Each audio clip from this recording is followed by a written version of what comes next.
tidied it out recently. There's a bit of space you can probably see at the top corner. I don't know if it's left hand or right hand for you, but I've had a good clear out because the books keep coming in. So Do they? I That's need to nice. keep making space. It's a lovely problem. It is nice. It's nice to be given books. I imagine you've got to make space for your own books as well. Yes, yes. They're sort of above my head, kind of other side Yeah. there. I think Yeah, I this. thought I recognized the spines. Just Yes, I can't. Maybe just going the other way round, and I can't. I've no coordination. I can't do it. Well, we are now live. So welcome to everybody that's joined us today. Thank you very much. My name is Claire. I'm from Listening Books, and this is, of course, Marion Todd, who's joining us Hello. for the Q&A. So feel free to pop your questions for Marion in the comments. I will read those out for you. And introduce yourself. Where are you joining us from? And Marion, I think you are in Scotland. I am. Yes, I'm in Yep. northeast Fife, which is probably about not quite halfway up Scotland, 60 miles north of Edinburgh, if that helps. Oh wow. Okay, so I've only ever been as far as Edinburgh. So Okay. If you cross the River Forth and you keep going keep for going. another kind of 50, 55 miles, then you come to me. Brilliant. I was How in is the weather Edinburgh with at you? weekend, actually, for the rugby. Oh, It was great. really? Yeah. Was it good? Was it very busy? I imagine it's It quite was an packed, event. absolutely packed. And Scotland won, which was excellent. It's Even better. unsurprisingly. So I apologies if there imagine. are any Australians in the audience. Oh, but it's nice to win in your home It country. is. I would Yeah, it was I great would think. atmosphere, good fun. I've only ever been to one rugby game that I can remember. But it was amazing. It's an amazing atmosphere when you're in there and in the stadium, and it's a fantastic sport, definitely. I know nothing about it. Don't any of the rules. I just clap when other people are clapping. But it's Oh very yeah, I exciting. don't know the rules. No. If everyone cheers, I feel like that's the point to cheer. Absolutely. So yeah, I'm going to jump in with a few questions then. So, Tartan Noir is what your books have been described as. I don't really know that term very well. Is that something that you're happy with, that you understand, that you think applies to your novels? I love it. It was, I don't know who first coined it. We have a very successful, popular crime writing festival in Scotland called Bloody Scotland that takes place in Stirling, lovely historic town, in September every year.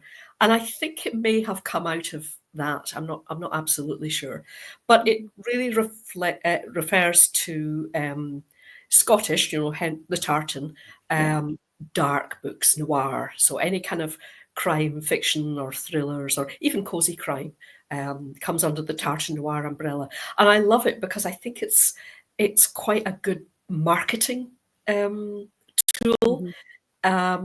People think, because Scotland is popular with people who perhaps have a connection with Scotland. Lots of people in Canada have relatives in Scotland. So my books actually sell, strangely, quite well in Canada. So I think the association with Scotland from a writing point of view is quite a good one. So yes, obviously I'm Scottish as well, so books are set in Scotland. But yes, I like the label. Brilliant. I mean, yeah, I think it sounds like it's the right label for the books, definitely. So you've had quite a varied work career. I mean, you didn't start out as an author. How is that something you've always wanted to do, and then it's kind of you've led up to that, or it was Yes, it was a bit of a tangent?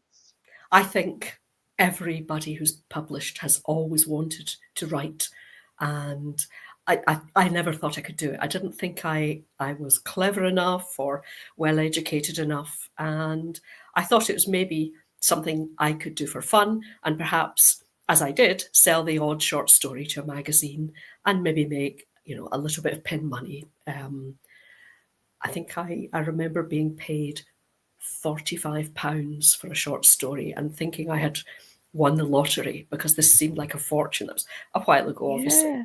Excuse me.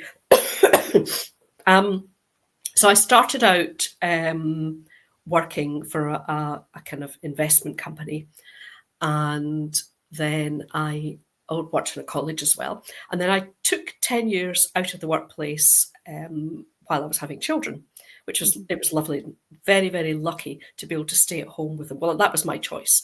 And I was fortunate that we could afford for me to stay at home. And when I went back to work, I started doing learning support in schools. And then I moved on to lecturing in my local college.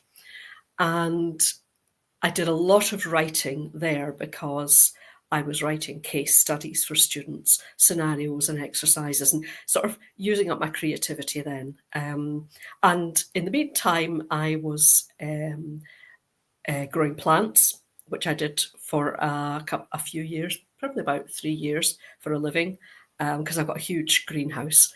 And then I went from that into candle making, which was just for fun, really. But again, I did that for about 5 years. Excuse me, I'm going to cough. Excuse me. And again, all sort of, the parts that I enjoyed were the marketing and the thinking what to call the candles, how to make them sound as though they were exotic and things like that. So I guess it's all a kind of creativity. But do excuse me, I'm so sorry. Oh no, don't worry. It was when I decided to leave work and take early retirement. I was like counting the days until I could take my pension at the absolute earliest minute, that I thought, right, if I don't do it now, I'm going to be one of these people that's sort of sitting on my deathbed thinking, I could have written a book. So I thought, yeah, time to see if I can do it.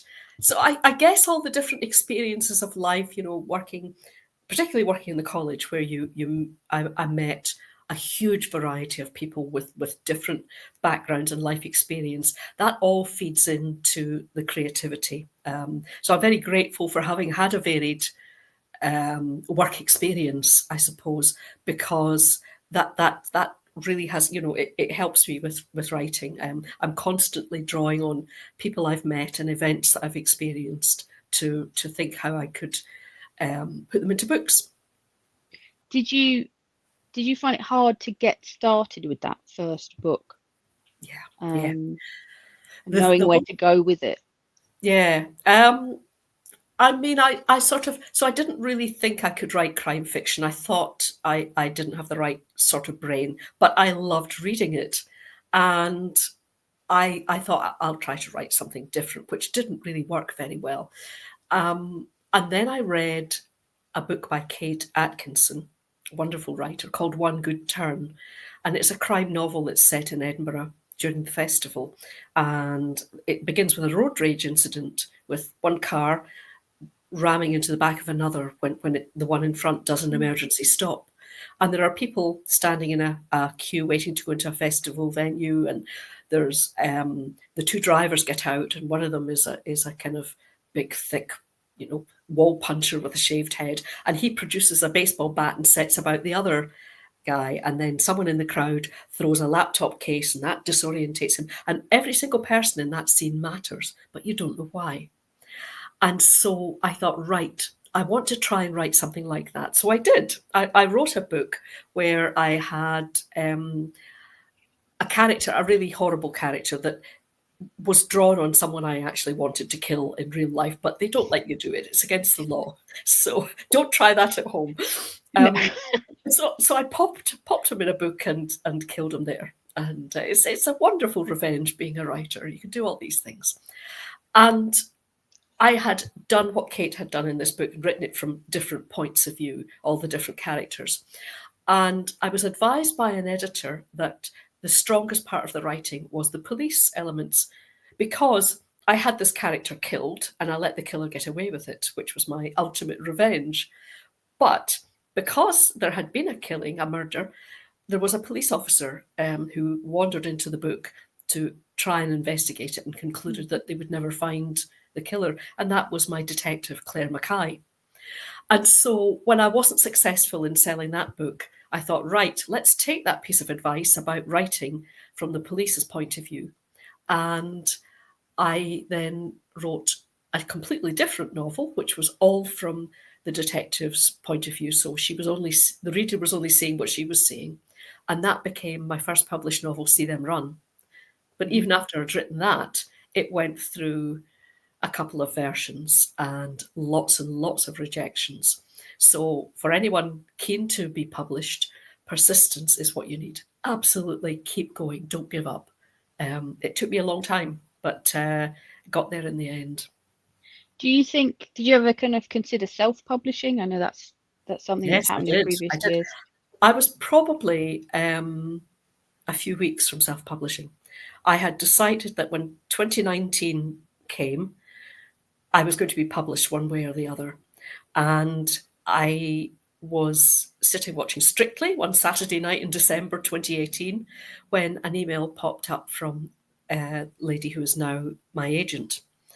And it was, I enjoyed the 3 chapters that you sent, because usually what you do is you send 3 chapters and a synopsis, which gives the rest of the plot. And she said, could you send me the rest of it? I'd like to read it. Now, this had happened to me before, twice already, and nothing had come of it. So I wasn't excited at all. I just said, oh, yes, okay. I sent back a lovely email, very polite, and saying, thank you so much. And if you don't have time to read it before, happy Christmas. You know, it's nice to be nice. Publishing is a very small village. Yeah. And come January, I hadn't heard anything. So I was busy working on book covers and thinking how I would market it. Could I afford to pay a publicist? I was planning what I was going to do. And I had written the second book by this stage. So my plan was to put the first book up on Kindle free in the hope that people would download it because it was free, enjoy it, and pay for the second. And that was the strategy. And I think it was about the 9th of January, my agent emailed again to say, I'm so sorry for the delay. I'd like to talk to my colleagues about this book. Can I phone you in a couple of days? And that was, I thought, Oh, that's amazing. even if it doesn't happen from this point forward, someone has believed in me. And that was the most exciting thing. Yeah, it definitely would be exciting, especially you've taken that long and you've put so much effort into it as well. So we have, I'm just having a quick look at the chat and the comments. So we've got some people from Cambridge here joining us. I know we've definitely got people from London as well. Hello. Hello, Jenny. Thanks for joining us. So she's asking, where do you get the idea for your characters from? Do they develop with the story, or are they generally based on people you know? Okay. Usually what I do is I start with the crime because I find characterization the most difficult part of writing. Lots of my author friends, they start with the characters, and that is probably what you should do. But because I find it difficult and because I love plotting, I'll start to think, right, what sort of crime do I want to write with this time? Then I'll think of a rough plot. And at that point, I have to think about character motivation, because you can't just have motiveless crimes. There needs to be a backstory of some sort. And at that point, I start thinking about character. And often the type of crime will inform who the character is. And sometimes you want to flip that because you want to subvert the reader's expectations. So, for example, I wrote a plot about domestic violence in one of the books, but the victim was the husband and not the wife. And once I know who the victim is and who the criminal is, I'll then start to work out who they are and what sort of people they are, and in my head, what they look like. Um, I do draw on people that I have known, but I don't think I have anyone who is a complete copy of a person I've met. It's a kind of hybridizing process. I'll start with someone's face, but I'll maybe ascribe different personality traits to them. In one of the books, I think it was the 5th book, called Next in Line, I decided that I was going to kill a man on his 40th birthday. And he had rented a very fancy, expensive house just outside St Andrews and had invited his 3 oldest friends to celebrate his birthday with him for the weekend. And I then realised at this point, I had 4 40-year-old men, and I had to make them all different. And that was, I thought, oh, we're going to do this. So in the end, I went on to Google and I typed in Scottish actors, well, not Scottish, I think just actors, male actors, 40s. And I had a look at faces, and I found 3 completely different faces, printed them out, pinned them up on my wall. And I looked at them and I would think about them and think, right, who are you? What's your name? And that was how I did that. Usually it's an easier process than that. So it will go crime, those involved. Then I'll usually pick a name that suits the crime. So that's maybe a bit, I'll change it a bit, but if I'm going to have someone do something really gruesome and horrible, they're not going to be called, well, I don't know, Susanna or something. Well, maybe they should be.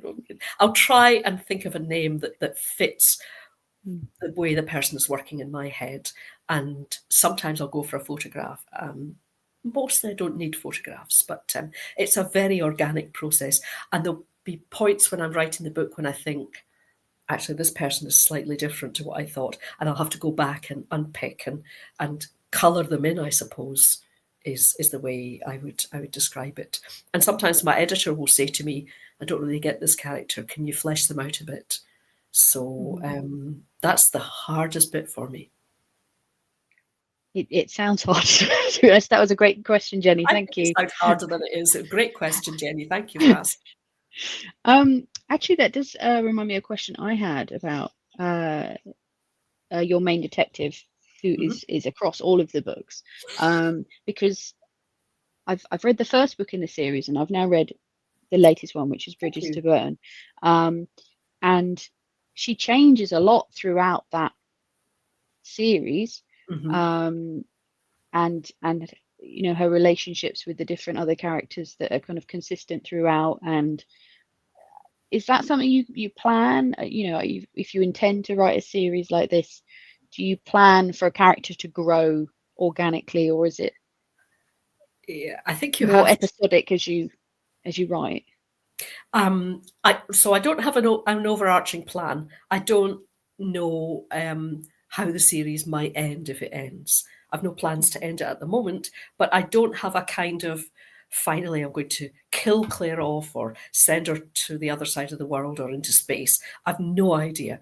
I don't really work any further forward than the book I'm writing at the time, but I do think it's important to move the characters on in their lives.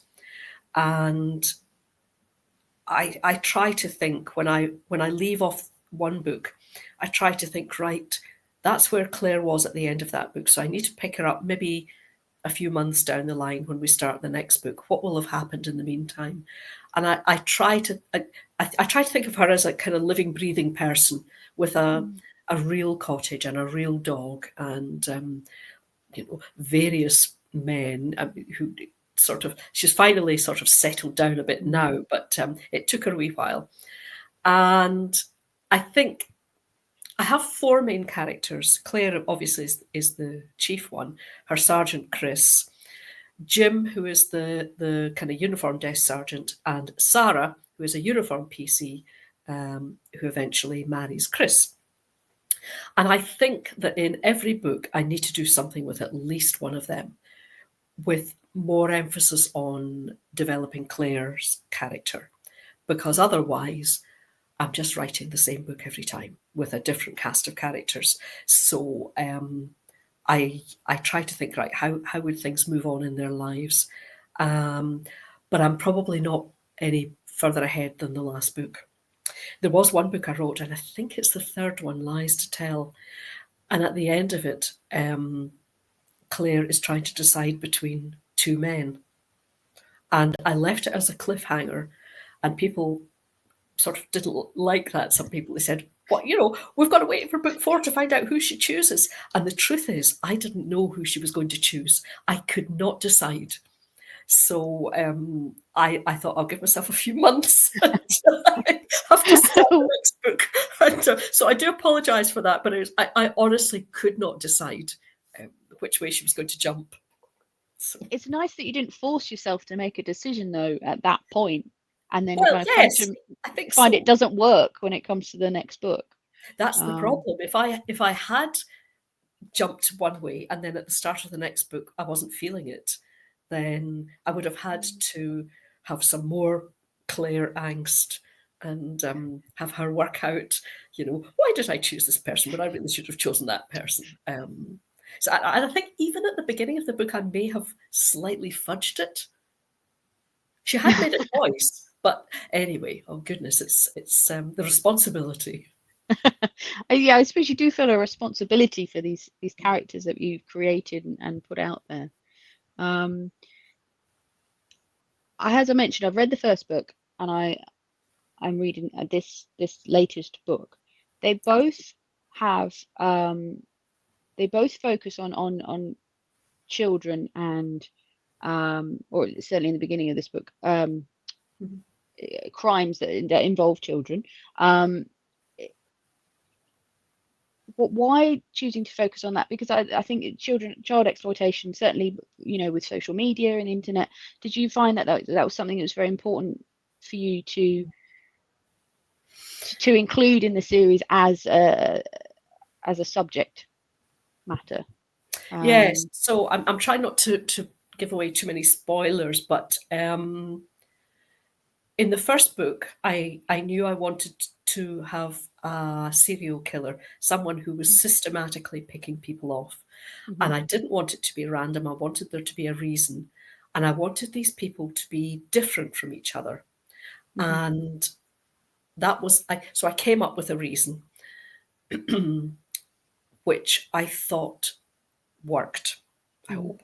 And that was the reason for the first one. When it came to the last book, um, I I had been haunted by the story of a young lad near Edinburgh who had very sadly thrown himself into the River Forth and died because he was being blackmailed by text message. And I thought that's something I'm going to write about mhm, because it struck me as being incredibly cruel. And I thought I'm going to shine a light on this. I had wanted to write about another crime, which I think is as bad, known as cuckooing, and that's where criminals, often an organised crime group, will take over the house of a vulnerable person, perhaps an older person or someone with learning difficulty that lives independently. And I found that I couldn't go there in my head mhm, because, like I suppose most people who are, most people have someone in their life that they worry about, someone who's vulnerable and that they don't want to be taken advantage of. And I just couldn't do it. I thought if I write this plot, I will have to take this person who's being exploited right down to rock bottom. Even if I mhm, resolve everything by the end, I will have to put them through hell and back. And I couldn't do it. I didn't want to go there in my head. So there's a little bit of self-preservation in there. But mhm, equally, I I want to write about crimes that affect people and then to have the perpetrators brought to justice. So there's an element that it's mostly quite satisfying to do that. I have to be realistic, and sometimes the police will Claire will have to accept that she can't charge people with what she wanted. We don't have plea bargaining in this country, but there will be an acceptance that, if someone delivers someone else up, then they might face a lesser charge unofficially. So sometimes I'll write a book and at the ending, people might contact me and say, I wish I knew what happened. Did that person get convicted? And I tend to stop. I tend to stop at the courtroom door mhm, because I'm not writing a court novel, much as I quite fancy the idea. Um, so yes, I try to be fairly realistic, mhm, but hopefully the things that I write about are happening very, very rarely. mhm. They do seem very well researched in terms of police procedure, is that something you wanted to make sure was accurate, or did you have to take artistic license at any point? Well, I both. I know lots of police officers, and I wouldn't want them reading the novel and putting their heads in their hands and saying what a lot of rubbish. And some of them have said to me, "Who's your source?" Well, because you've got some, you've hit it spot on. But I don't always. Normal police detection is tedious and repetitive and takes a long time. Claire is wonderful. She wraps her crimes up in a couple of weeks. If I know she's very efficient. she has a good cleanup rate. Yeah. But I think you can't write a crime novel in a realistic way because it would bore the reader. So, for example, if Claire questions someone, and then perhaps a couple of days later, some more evidence comes to light and she has to question them again, my editor will not let me away with having the same interview in the same circumstances twice. She'll say, "You can't have Claire going back to that person's house. She's already done that. Do something different." So I might bring that person into the station, or I might send her to their workplace to speak to them there. So just try to kind of mix it up a bit. And but in reality, the police would probably re-interview again and again until they felt that they'd got to the truth. We have a question from Sandra.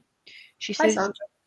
do you enjoy reading other crime fiction and get inspired that way, or do you avoid it in order to be sure all your ideas are truly unique and original? What a great question, Sandra. Thank you. That is an excellent question. And I think it's Chris Brookmyre doesn't read anything when he's writing a book because he doesn't want to have the other author's voice in his head.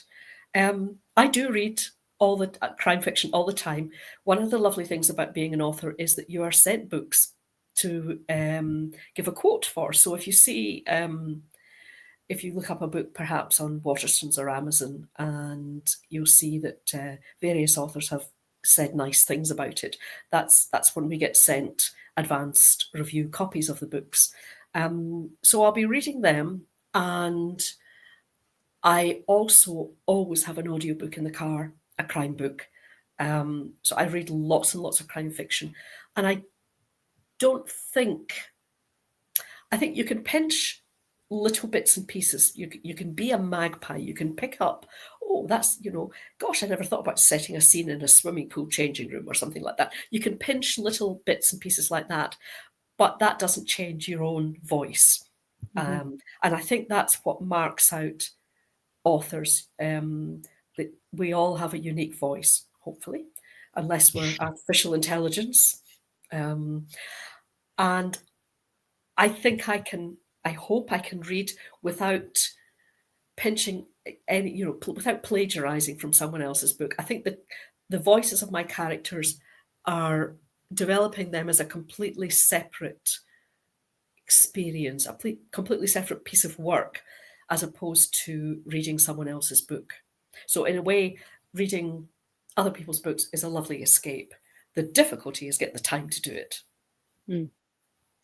Yeah, especially if you're being sent books and you want to do things in a timely fashion as well, and fitting it all in and writing your own books at the same time. We actually had a question come in via email just before we started, which I'll read out now. So that this came from Andrew, who wanted to know if you could give your younger self any advice about being a writer or getting published, what would it be? Gosh, that's such a good question. I want to say you can do crime fiction, so give it a go. But I also think that the intervening years have helped me find my writing voice, if you like. So perhaps what I would have written a few years ago wouldn't be the same as what I'm writing now. That's not to say that it would be not good, but I think I've learned a lot over the years by reading. So I suppose what I would say is you can write crime fiction, read widely across the genre, and you'll learn what publishers like. So that would be,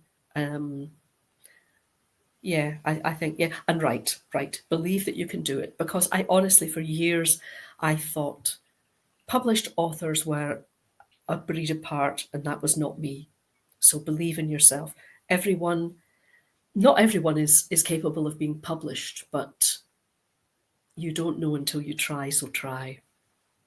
But Keep also edit. Never send a first draft off, which I haven't done, but never send a first draft because it won't be right, even if you've been editing as you go along. You should edit that first book until you cannot change another single word, because I hate these management speak cliches, but you don't get a second chance to make a first impression. So you want it to be the absolute best it can be when it lands on an editor's desk. Have you ever gone back and read a book that has been published and think, oh, I'd do that slightly differently, or I'd change it? I don't want to know, because I can't change it now. And also, by the time a book is published, I've probably been through it about 9 or 10 times, and I'm sick of it. It's no longer interesting or funny or clever or all of the things I thought it might have been at one time. I'm so sick of it. So, I mean, sometimes I'll pick one up and I'll look at a scene, but I don't want to. I hope that across the 9 books that I've written, I've improved. Book 9 is coming out in January, so I realise there's only 8 out at the moment. But I hope I've improved, and I don't want to see the mistakes, because I can't change them. If it was something I could change, if I was being asked to redraft them, that would be different. But I'd rather not know. I think I'd probably be the same. I'm quite excited. There's another book coming. I need to. That's what I'll be doing for Christmas, is reading.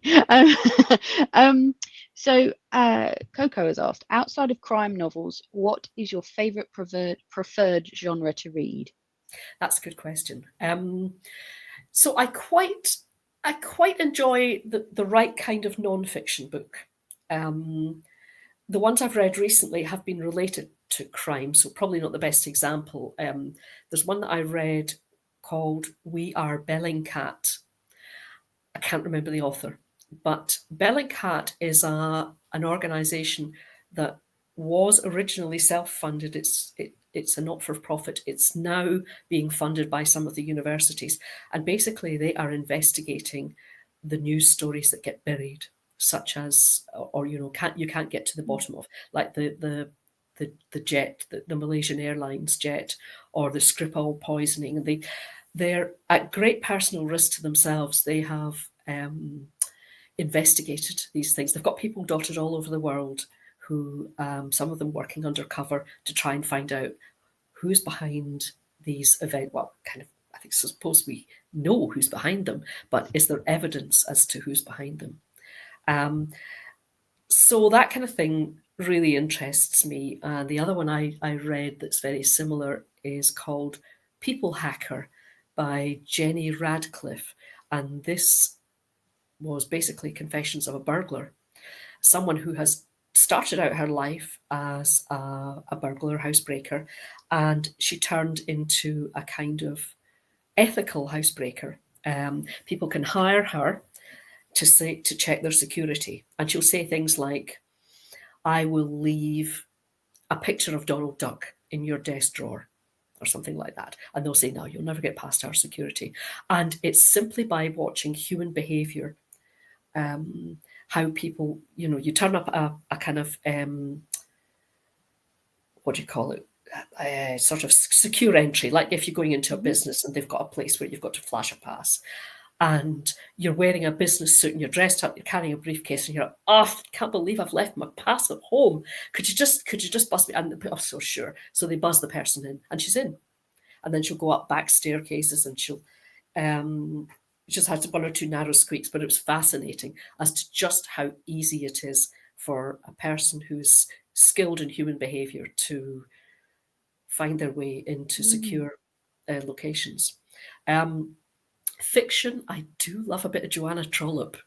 I love, she writes these books that are sort of, I suppose, unfairly called aga sagas, because they're about, I suppose, middle England, kind of wealthy middle class people, and it's about the human relationships and the behaviours. And it's a book. They're books I just sink into, like a warm blanket.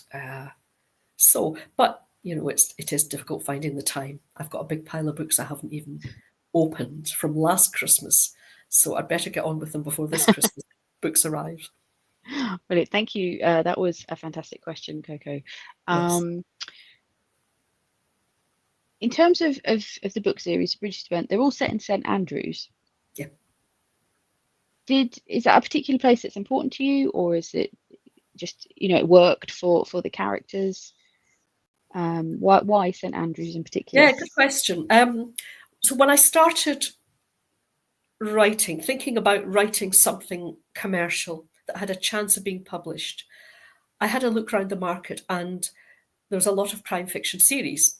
And I wanted to write a series because essentially I'm quite lazy and I don't like making up characters. So the idea of being able to use the same characters again and again was very appealing.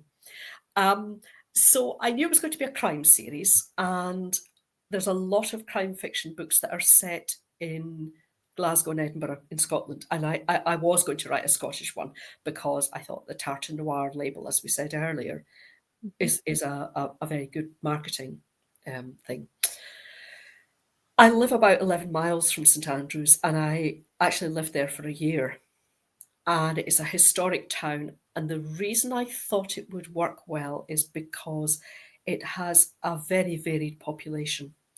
It's not a huge town, but there's probably about 9 or 10,000 students come in every year to the university because it's quite a prestigious university. It's the one that people that perhaps don't get into Oxford or Cambridge will come up to study at from England and Wales. It also has lots of tourists because it's an ancient town. And then there's the Old Course Golf Course, which is one of the most famous golf courses in the world. And the Open Championship will be played there in rotation with the other golf clubs in the UK. So every 4 or 5 years, there'll be a massive influx of golf fans and professionals. And sometimes it will be the Pro-Am tournaments and things as well. So the town is swollen with all these visitors and the students and the academics and researchers.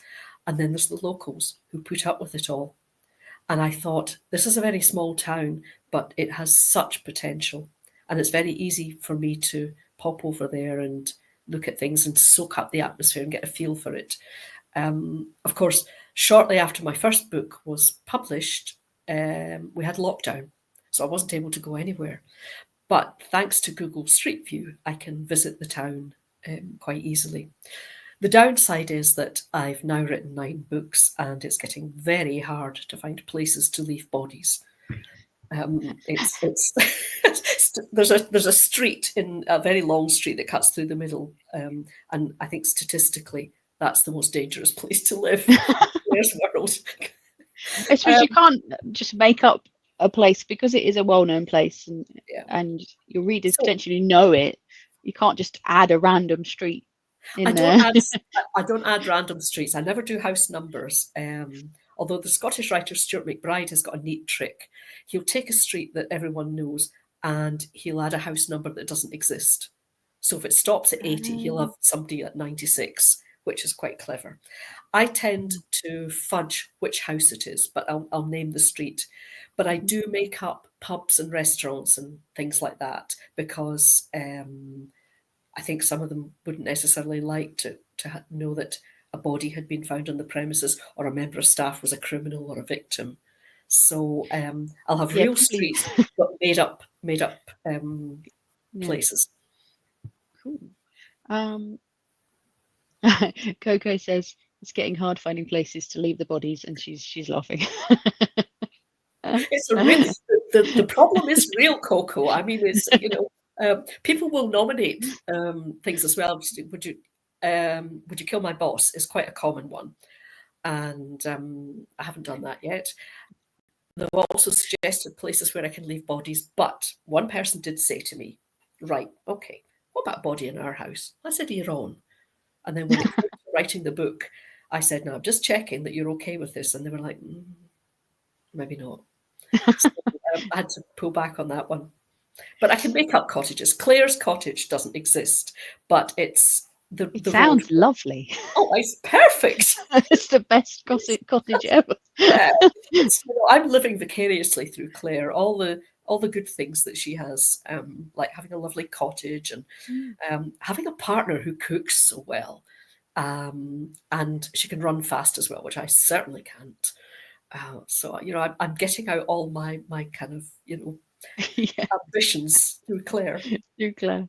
Um, so in terms of audiobooks, you read the first, First definitely six. the first six of them. Was that something you always wanted to do, or were you persuaded to do? Okay, so the first book came out in October 2019, and I think the audiobook rights were sold early in 2020, like maybe February or something like that. And of course, we all know what happened after that. In March 2020, we went into lockdown. But the audiobook company wanted to get the book out there because they were investing in it. And in the meantime, because bookshops were closed, we were relying on people downloading ebooks and so on from Amazon and Kobo. And my agent said, we'd like you to do a reading and put it on YouTube, and it might encourage some people to download the book. So I said, okay. So I did a reading, and because I think my second book came out very close to lockdown, I had written both when I was signed by my publisher.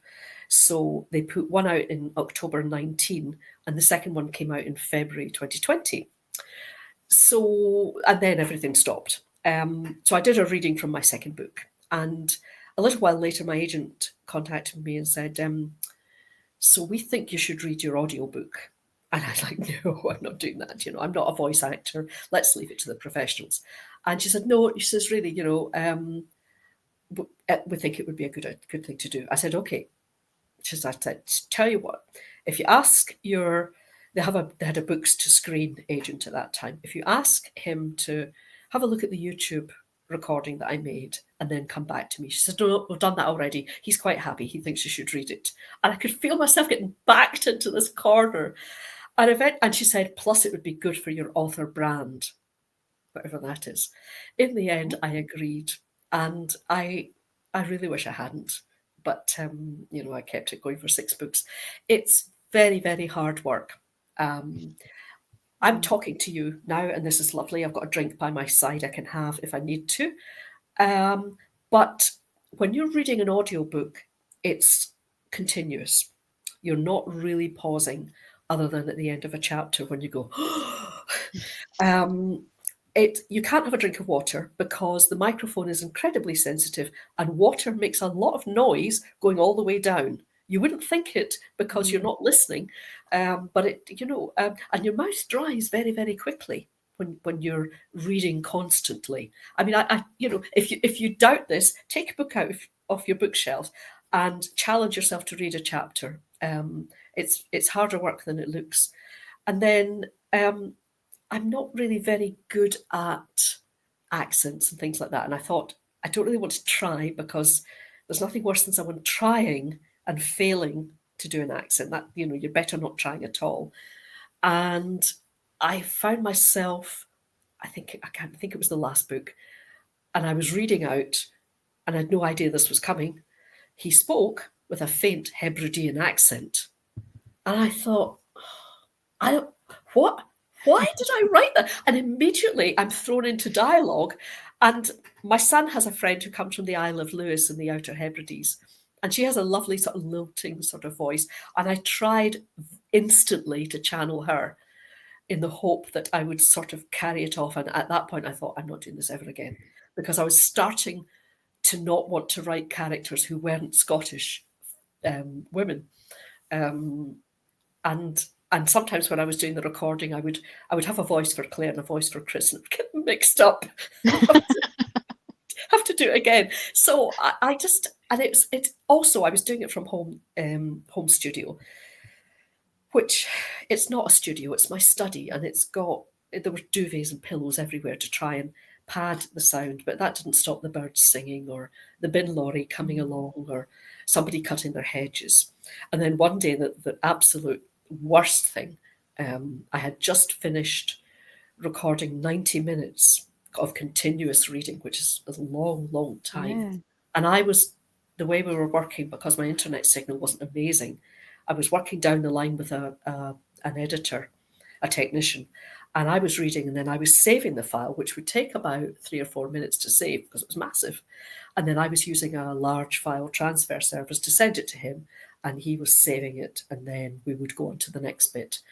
And I had literally just finished saving this file. I got to about, it just said saved. And I, like 3 or 4 seconds later, my computer shut down because I'd Oh my had goodness. pillows and everything round the back of it. It was a big tower computer and it had overheated. And I nearly lost 90 minutes. So Oh. as the books went on, I thought, I just don't want to do this anymore. It's very, very hard work. And I knew the Scottish actor, Helen Derbyshire, who's taken over. I knew her personally, and I really wanted her to do it from the start. But I'd been persuaded to do it, and I said to Helen, "Would you do it from book 7 onwards?" And she said she would. And she actually, to my mortification, she listened to my recordings, which when you've got a professional actor listening to you, it's just please don't. But the fact that she listened to it, she said, "I'm going to try and tune into what you did so that it will be not a difficult transition for people that liked it." And some people have said it's great, and some people have said it's not great. But then lots of people gave me a slanging for my narration, and I had some cracking reviews that were just awful, saying how bad I was. And also, having had COVID, I don't know if you can hear, my throat's never been quite the same since. I had 2 bouts of COVID, and I've just ended up with a very, I've been coughing a little bit today, a very scratchy throat. I thought, there's no way I can narrate an audiobook now. I just, I'm not up to it. So time to hand over to the person who should have done it from the start. I think you did a brilliant job. That's very kind, thank you. And especially, maybe there's a lot of training that goes into being an actor and then being a voice actor specifically. They are incredible. I don't know how they do it. Yeah, and as you say, that constant reading. Yes. A 6-hour book can take twice, sometimes 3 times It's as long 2.5 days, solid Yeah. reading.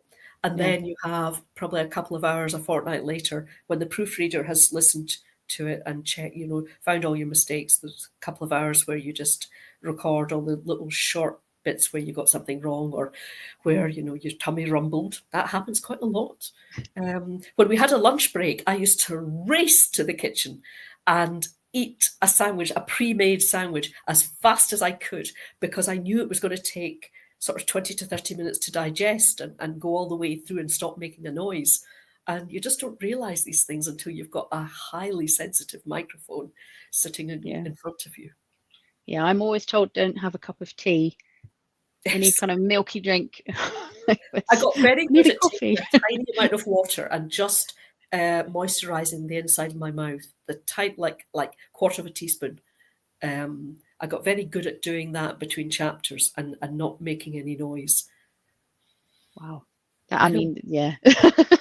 Huge Well, I think you did a great job, and I think Helen does a lovely job as well. Thank you. I do. I just have a quick look at the time. Please do put any other questions you want to ask Marion. Just in the last 5-10 minutes or so. Do you think that has a experience of